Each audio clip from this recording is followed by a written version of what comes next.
येत्या 18 जानेवारीला म्हणजेच रविवारी या दिवशी वर्षातील पहिलीच मौनी अमावस्या आलेली आहे। आपल्या हिंदू धर्मामध्ये अमावस्येला खूप मोठे महत्त्व आहे। वर्षातून 12 अमावस्या येतात आणि पौष महिन्यात येणाऱ्या अमावस्येला मौनी अमावस्या असे म्हटले जाते। मौनी अमावस्या ही आध्यात्मिक दृष्टिकोनातून अतिशय महत्त्वाची आणि मोठी मानली जाते।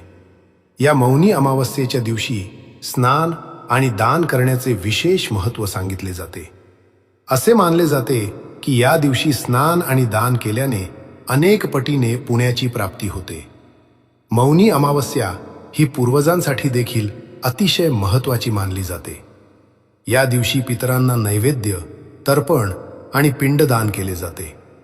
असे सांगितले जाते की या दिवशी पितरांना तर्पण आणि पिंडदान केल्याने 3 पिढ्यातील पितरांना मोक्ष प्राप्त होतो। पितृ आपल्यावर प्रसन्न होतात आणि आपल्याला सुखी संसाराचे आशीर्वाद देतात। हे आशीर्वाद आपल्या मुलांनाही प्राप्त होतात, ज्यामुळे जीवनामध्ये सुख, शांती आणि समृद्धी नांदते। मौनी अमावस्येला मौन साधनेला देखील विशेष महत्त्व आहे। या दिवशी मौन आणि ध्यान केल्याने अतिशय शुभ फळ प्राप्त होते। सर्वसामान्य लोकांना पूर्ण दिवसभर मौन पाळणे शक्य नसते, परंतु या दिवशी जितके शक्य होईल तितके शांत राहण्याचा प्रयत्न नक्की करायचा आहे। कोणाशीही वादविवाद, भांडण किंवा क्लेश करू नयेत। जास्तीत जास्त शांत, संयमी आणि सकारात्मक राहावे, जेणेकरून या पवित्र दिवसाचे खरे महत्त्व आपल्याला प्राप्त होईल। अशी ही मौनी अमावस्येची तिथी 17 जानेवारीला रात्री 12:03 सुरू होणार आहे आणि 18 जानेवारीला रात्री 1:21 समाप्त होणार आहे। त्यामुळे उदय तिथीनुसार 18 जानेवारीला म्हणजेच रविवारी संपूर्ण दिवस मौनी अमावस्या असणार आहे। धार्मिक दृष्टिकोनातून मौनी अमावस्या ही वर्षातील सर्वात मोठी आणि अत्यंत महत्त्वाची अमावस्या मानली जाते। त्यामुळे या दिवशी काही विशेष आणि प्रभावी उपाय देखील केले जातात। असे मानले जाते की या दिवशी केलेल्या उपायांचे फळ नक्कीच प्राप्त होते। आजच्या या व्हिडिओमध्ये मी तुम्हाला एक अतिशय प्रभावी असा उपाय सांगणार आहे। रविवारी मौनी अमावस्येच्या दिवशी तुम्ही इतर काहीच केले नाही तरी चालेल, पण हा एक उपाय जरूर करा। हा उपाय केल्याने सर्व कामांमध्ये यश प्राप्त होते, कर्जमुक्ती होते, 7 पिढ्यांचे दारिद्र्य नष्ट होते आणि घरातील मुलांची, पतीची तसेच संपूर्ण कुटुंबाची भरभरून प्रगती होते। अवघ्या 24 तासांमध्ये घरातील इडापिडा, नजरबाधा संपते आणि कुटुंबावर कोणतेही वाईट संकट येत नाही। असा हा अत्यंत प्रभावी नारळाचा उपाय नेमका कसा करायचा, कोणत्या वेळेत करायचा, याची संपूर्ण माहिती मी या व्हिडिओमध्ये तुमच्यासोबत शेअर करणार आहे। त्यामुळे हा व्हिडिओ स्किप न करता शेवटपर्यंत नक्की पहा। जर तुम्ही धार्मिक माहिती या चॅनलवर नवीन असाल तर चॅनलला सबस्क्राईब करा आणि असेच माहितीपूर्ण आणि उपयुक्त व्हिडिओ पाहण्यासाठी बेल आयकॉनलाही प्रेस करा, म्हणजे जेव्हा जेव्हा मी नवीन व्हिडिओ अपलोड करेन तेव्हा त्याची नोटिफिकेशन तुम्हाला सर्वात आधी मिळेल आणि तुम्ही एकही व्हिडिओ मिस करणार नाही। तसेच लाईक बटनलाही जरूर क्लिक करा। आज मी तुम्हाला जे उपाय सांगणार आहे ते आपल्याला रविवारी मौनी अमावस्येच्या दिवशी करायचे आहेत। आपल्या हिंदू धर्मामध्ये नारळाला श्रीफळ मानले जाते आणि त्याचे धार्मिक महत्त्व खूप मोठे आहे। म्हणूनच अनेक धार्मिक विधींमध्ये नारळाचा उपयोग केला जातो।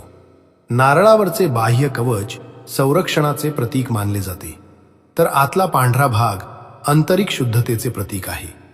त्यामुळे नारळाला अत्यंत पवित्र आणि शुभ मानले जाते।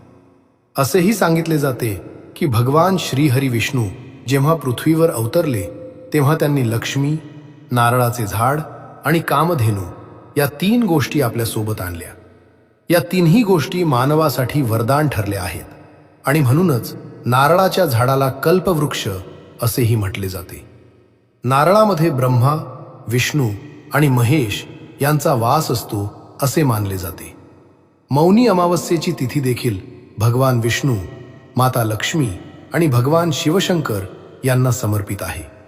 नारळावर दिसणारे 3 डोळे हे भगवान शंकरांच्या त्रिनेत्राचे प्रतीक मानले जातात. याच कारणामुळे नारळ अत्यंत शुभ मानला जातो. अमावस्येच्या दिवशी नारळाशी संबंधित उपाय केल्यास त्याचे फळ नक्कीच प्राप्त होते. आज मी तुम्हाला जो पहिला उपाय सांगणार आहे तो अमावस्येच्या दिवशी संध्याकाळी करायचा आहे. संध्याकाळी 6 वाजल्यापासून ते रात्री 12 वाजेपर्यंत हा उपाय तुम्ही कधीही करू शकता. हा उपाय का करायचा आहे हेही समजून घेणे तितकेच महत्त्वाचे आहे.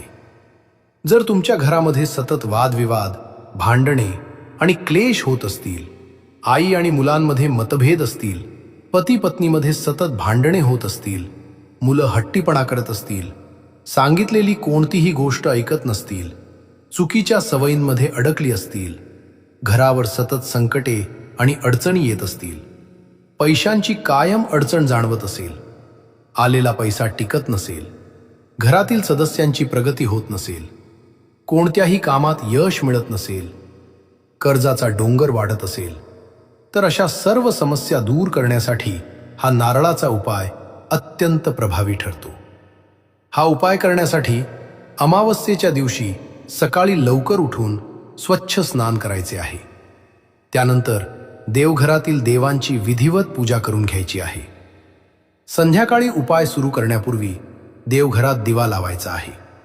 धूप आणि अगरबत्ती लावून वातावरण शुद्ध करायचे आहे.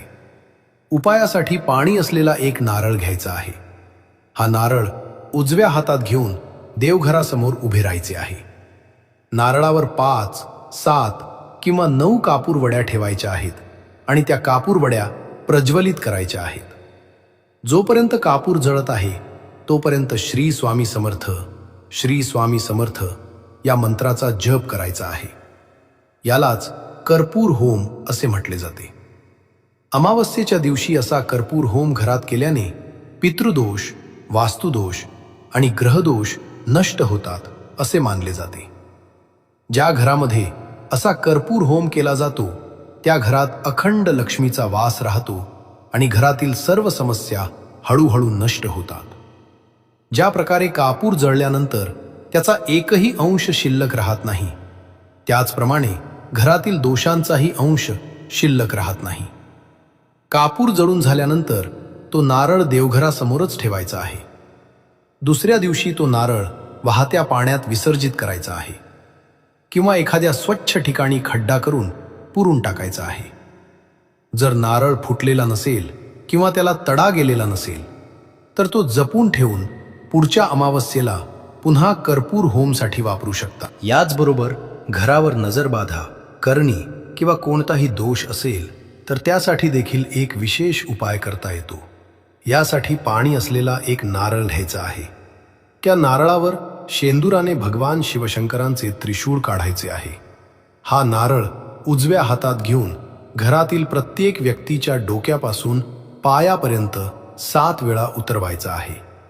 मुख्य दरवाजावरून देखील 7 वेळा उतरवायचा आहे.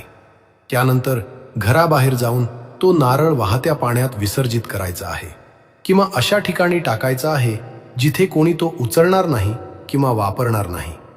हा उतारा तुम्ही दिवसभरात कधीही करू शकता.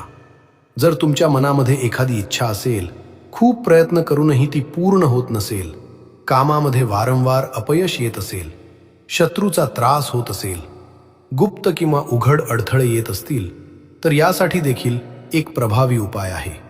यासाठी एक नारळ आणि 1 मूठभर काळे उडीद घ्यायचे आहेत. काळे उडीद कागदात बांधून पुडी तयार करायची आहे. या दोन्ही वस्तू घेऊन घराजवळील महादेवाच्या मंदिरात किंवा महादेवाचे मंदिर नसेल तर मारुतीच्या मंदिरात जायचे आहे.